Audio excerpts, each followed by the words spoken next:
Welcome to the Dungeon Dive, adventurers. Welcome back to a past that never was.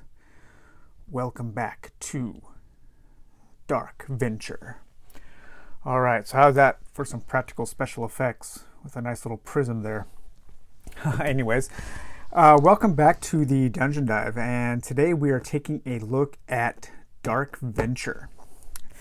Now, this is a Kickstarter preview, unpaid. I'm not getting paid for this. I just saw this game on Kickstarter. I instantly fell in love with the art, as I'm sure you can tell just by glancing at it that it is pure Dungeon Dive style. And I contacted the, I contacted the designer and said, hey, I want to do a video for your game. I think it would be a perfect match for the Dungeon Dive. And he was already aware of the Dungeon Dive. He had watched some of my Dungeon Degenerate videos and he agreed and sent me a prototype. You'll have to excuse me today, but I'm going to be drinking some tea. I'm getting over a bad cold. But I wanted to make sure to get this video up because the Kickstarter is still going on. I believe as of today, when this gets uploaded, there will be 8 days left to back it.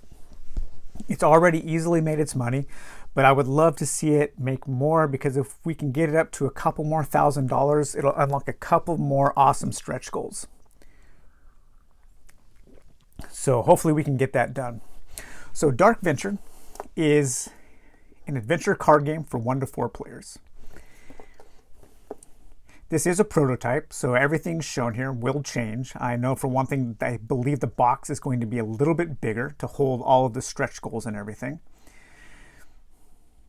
So dive into the darkness. Construct a twisting narrative while exploring a perilous future with a unique hero completing quests to win the game. So this is a game for 1 to 4 players. While it does have different modes, it has a competitive mode, which I think is like the main way the game should be played. It also has co-op and it also has solo. Now, I've only played solo and I think the game works perfectly fine. You just kind of play to see how many quest points you can get.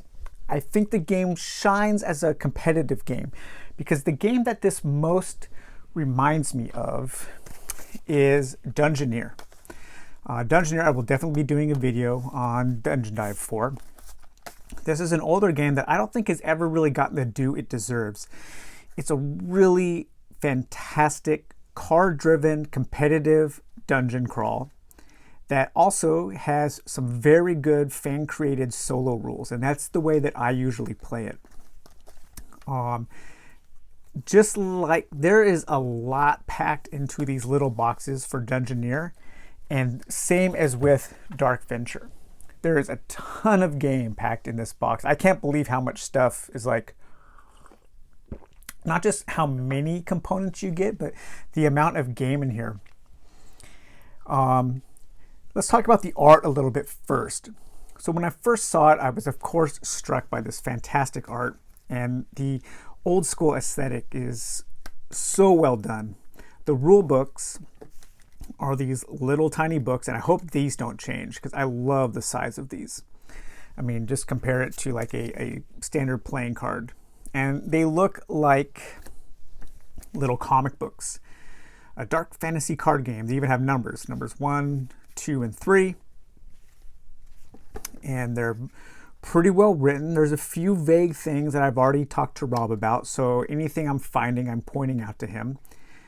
And I know that the Kickstarter will not deliver until sometime mid to late next year. And so there's a lot of time for him to get things super polished. But the amount of polish already here is better than many Kickstarter games that I've backed. So rest assured, I think we're going to get a high quality game with a ton of content and really thoughtful mechanisms. And so, as I said, the art was the thing that really attracted me to this game. And I couldn't help but think of Dungeon Degenerates and the way that it looks. And I was also reminded of old TSR games from the 80s, like Gamma World, and even like the Marvel game. And lo and behold, I talked to Rob a bit, and he was super influenced by TSR, the old TSR games, and by Gamma World. And so I would say this game is like kind of like the theme of Gamma World. So you kind of have a science fantasy theme mixed with the gameplay from Dungeoneer. And it also, in some ways, reminds me of City of Chaos. Now, in one way, it reminds me of City of Chaos is the art. I mean, that looks very much like some of the art in City of Chaos, where you have this kind of grotesqueness to the characters. And I absolutely love this art style. It is so unique, so bold. The colors, the line work. I mean, none of these characters look attractive in ways, you know?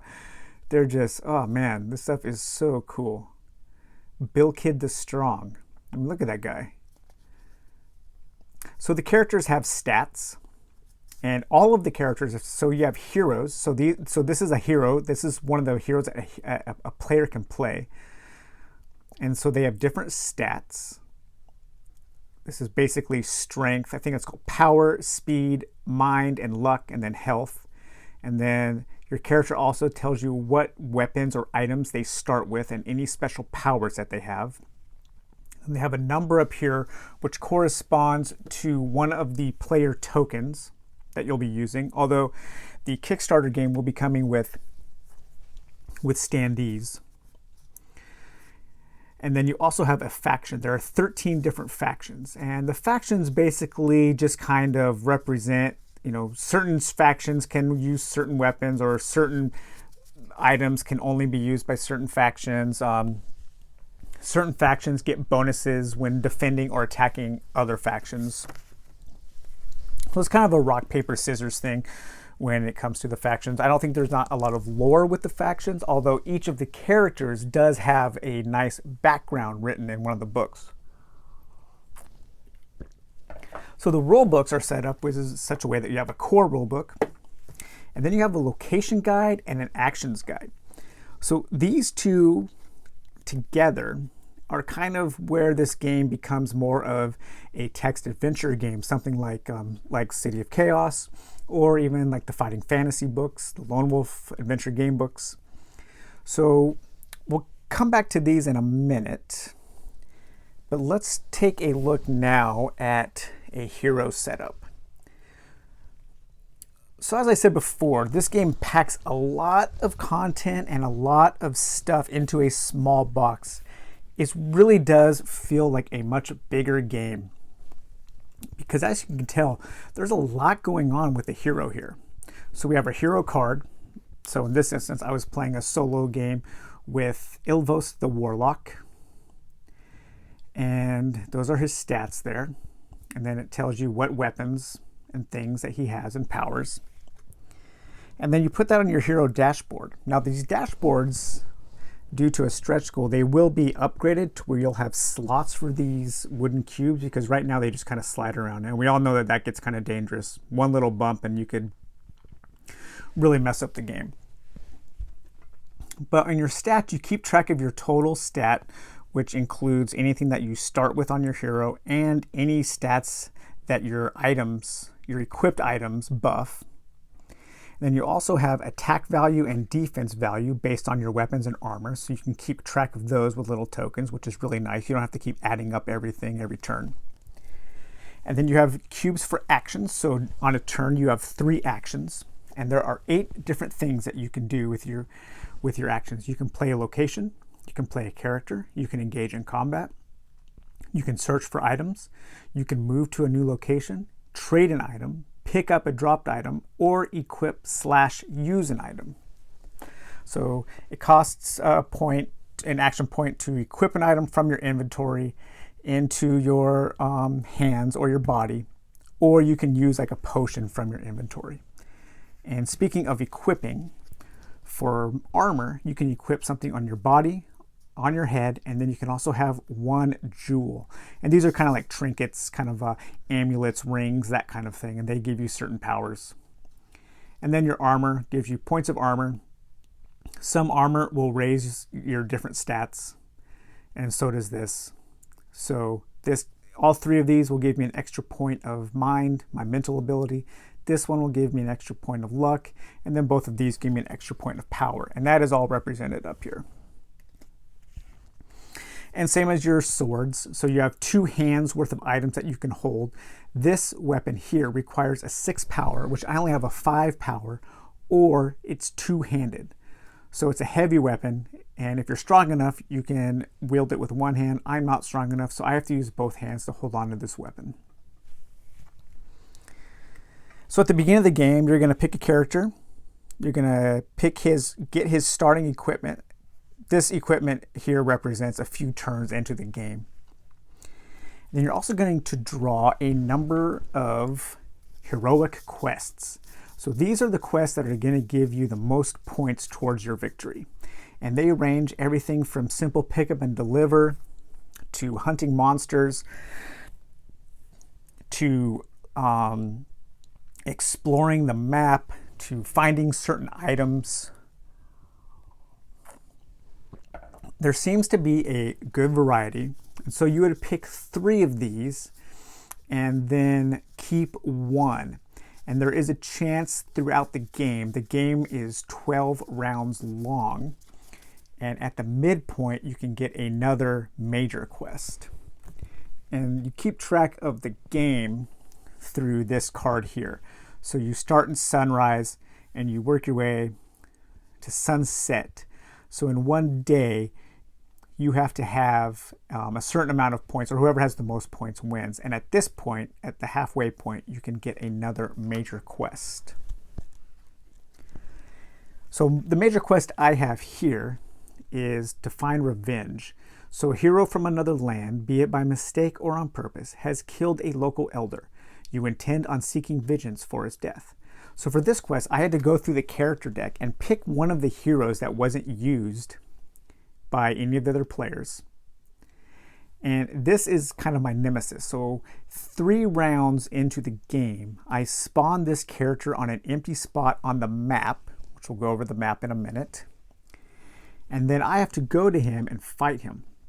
Now what's interesting about the monsters, the NPCs, the other characters in the game is they are full-fledged characters. There is really no difference between them and your player character, because they still have stats, and you will actually keep track of their stats on hero cards like this, and you will keep track of their health on these. So the game can take up quite a bit of space because you're going to have a number of these out on the map, and you kind of keep track of, you can keep these out, and then you're going to have a little token that's going to represent them as they move around the map. A lot of them are just stationary. But the game does end up taking up quite a bit of table space just because of all the cards out. And I will say that this is not a fast-paced game. So I actually think that this probably works best with 2 or 3 at the max, because every time you encounter a new character, you have to play a character, you're going to have to go through a little bit of time setting that character up, because you have to set up its stats, and then you have to go through the items deck and pick out the items that they have. So this guy comes with a ghost sword and a dimensional jewel. And he uses these weapons and items in combat. If he's killed, then you can loot his corpse, and you can actually pick up these items. So the NPCs and the monsters have a little bit more going on than they do in other games. They kind of feel more like fully fleshed out characters. So that's my main quest. You also have, at the beginning of the game, you get dealt 3 side quests. And throughout the game, you pretty much always have 3 side quests. And these are small little things to do that are just worth usually 1 point. I think maybe they're all worth 1 point. I haven't seen any worth more. But so for instance, one of my side quests is to search 5 locations. Now this one actually works out really well, because after I find 3 items while searching, I also gain a quest point. And then also if I play a character card, I gain a quest point. And so let's go into now one of the things that I think makes this game a little different than other games of its kind and reminds me the most of Dungeoneer is that each player will have a hand of up to 5 cards. And these cards are drawn from 3 different decks. We have locations, we have characters, and we have items. And when you draw a card, you can basically draw from any one of those. You can only ever have 5 cards in your hand. If you want to draw another one, you have to be able to discard items. Okay, you can't discard locations or characters. You can only discard items. But right now in my hand, I have 2 items. I have a heavy blade and a phantom blade. And neither of these are very great for my character, so I'm probably going to I would end up dropping those. I also have a character who could be a follower. So this guy could be a good guy that joins me and becomes part of my party. And then I also have a monster character called Rain the Dirt Twin. And so for a point of action, 1 action point, I can discard that, and I can actually play this character onto the map. And if I'm right here, I can play this character onto an adjacent location. So I could play him right here. So then I would find his character token, which he is, let's see, number 17. So I would take number 17, which I have all of the numbers over here. Okay, so there's a little picture of him there. And I would place him here. So this character is now in this location. And then I would set him up like this. And if he had any items, I would find those items and put those under him. And I would keep track of him just like I would any normal character. Now he's not aggressive. He would say aggressive down here, so he does not automatically attack when I moved into there, but I could attack him. Some characters are aggressive and they automatically attack. So let's move over to the map now. Oh yeah, I should also say, so also from your hand of cards, you can also, for an action point, you can play a new location. And the way you do that is at least one of the exits has to match up, and it can go anyway. You don't have to make columns or rows. As a matter of fact, sometimes you can't make columns or rows. So you keep making this map, and it gets really cool looking as it grows. Now here's, I think, the most interesting thing is when you play a new location, you or another player, if you're playing more than one player, comes to a location guide. And each location has a number, 2 numbers, has a blue number and a green number. The blue number is used when you play a location. You go to the blue book and you read a little bit about that location. All right, so location 6, Bilkid's Pond. There is a deep, otherworldly, burbling moan that echoes from up the road. You see a small body of water ahead, a pond. It looks to have a small wooden dock. There may be a boat moored to the dock. There is a large sign nearby with what looks like to be a map posted onto it. When a player's hero or follower enters his location, read Action 39. Now I should mention that you can only play a new tile if you're adjacent from an adjacent tile. So I would have had to have been here to play this card there. So let's just say I'm here. This is just a sample setup. So from here, my character can look through this little pathway here, and he sees this moat or this pond with this dock and a boat. So for another point of action, I could move into this location. And then once I do that, I go on and I read number 39. And this is where it becomes kind of a choose your own adventure here. So 39, there's a posted map near the pond. It is partially destroyed. There is a small wooden boat here, floating near the dock. For 1 action point, a hero or weapon-wielding follower who enters this location map can read the map, destroy the map, get in the boat, or untie the boat. All right, so I'm going to read the map. So I turn to 1. Action 1. Your current location on the posted map is marked by an arrow labeled "You are here." Sections of the map are unreadable, but you can make out directions to various nearby locations that look interesting. Draw one location card into your hand, discarding an item or character from your hand if necessary. So this says you can discard a character. I thought you couldn't. I might have to double check with Rob about that. If necessary, 2 more location cards can be drawn this way by any hero or weapon holding follower once per turn for 1 AP each. So basically you can use that map to find other locations. So in this case, I would take like a die and kind of put it here to show how many more times you can use that map. So I would draw a location. And what did I get? I got the Dead's Toll House Pass. So then I don't have to discard. I could take that into my hand, and then I could play that location on another turn to find something, or to find a new place. But now let's go back here. So this was an interesting location, and I was supposed to read, looks like 42 when I entered that.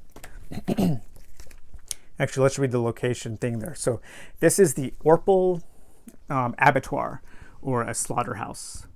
The ominous odor, fetid and dank, that drifts from this building in the present reflect a most malevolent past. The factory of sorts is seemingly still in use today, performing some sinister, mysterious function. Flashes of blue-green light intermittently spark from the windows of the building. When a player's hero or follower enters this location, read Action 42. So that passage there totally reminded me of a Thomas Ligotti, one of his factory horror stories. Very cool. So when I entered there, I could have read number 42. All right, for 1 action point, a player's hero or weapon-wielding follower may look into a window, circle the building, or enter the abattoir, the slaughterhouse. I'm not going to go on. I'll leave the surprise up to you guys to figure out so you can see what happens. But as you can see, there's a lot to do on these locations. You can meet characters. So this character was here, and he becomes kind of a traitor. So I can roll a die, and if I roll a certain die, have a certain test, I can trade items with him. I don't have to fight him. There was a chance that he would have had a bodyguard. So if I wanted to fight him, I would have had to fight his bodyguard first. As you search, you put down these search tokens. So each location can only be searched once. And yeah, and as this grows, you're going to have more adventurers. You're going to have different followers. So if you have followers, your followers get 2 action points, and they can either move and fight with you, or you can send them out on their own, and they can go on adventures on their own. I'll just give you a quick overview here of all the stuff you get. I mean, yeah, all of this stuff is packed in this little box. It's kind of hard to believe. And there's going to be, I think there's going to be more. So one of the stretch goal, one of the updates is going to be these large cards here. And these are kind of ancient gods. And at the beginning of the game, you choose one at random. And then it'll have another little thing for you to do. So have your hero drink 1 potion and equip an item with a magical skill. Then use that skill. And if you do that, you flip this over and you have invoked the power of this god of Kerdrit, the Ancient of Magic. And then you get this special power, Divine Power. 5 times in a game, void one of your rolls and re-roll it. So that's super cool. So that's another way that the game can change. Depending on what god you get drawn, you get dealt at the beginning. Now, one of the main stretch goals was there's going to be actually 2 location guides and 2 action guides. And I have a feeling that those can be swapped. You know, you could use this one and this one, or you could use B and A and B of either one. So that's going to give you a lot of different options in how the locations and the different scenarios play out. So yeah, I just wanted to do a quick video for this game because I really, hopefully some of my viewers don't know about it so they can go on and back it, because I really would like to see it get up to, I think it's 42,000 and we unlock another hero with all of her cards. I can't remember what her name is. Something the Sly, Sarah the Sly or something. But I think people who enjoy my channel, who enjoy the Dungeon Dive, this game is like tailor-made for us. I mean, I am like very slowly working on a game, and it is very similar to this. And I've been working on mine for a year, so it's not like I copied this or he downloaded my secret Google document and copied it. We just kind of like, I think, came upon this idea of incorporating, kind of interactive fiction with cards. And the nice thing about cardboard is it's cheap. Okay, you get everything in this game plus an expansion it's like $40. And there's going to be cardboard standees, no minis, so it's going to cut down the production time by so much. And then it's also going to you can add more cardboard very quickly to make the game that much better, to have that much more stuff. And the art on here is, yeah, you guys can tell that I love the art because it's right up my alley. It's weird, it's bold, strong lines and colors. Yeah, so hey, go on to Kickstarter, look it up, Dark Venture, the adventure card games, dark science fantasy.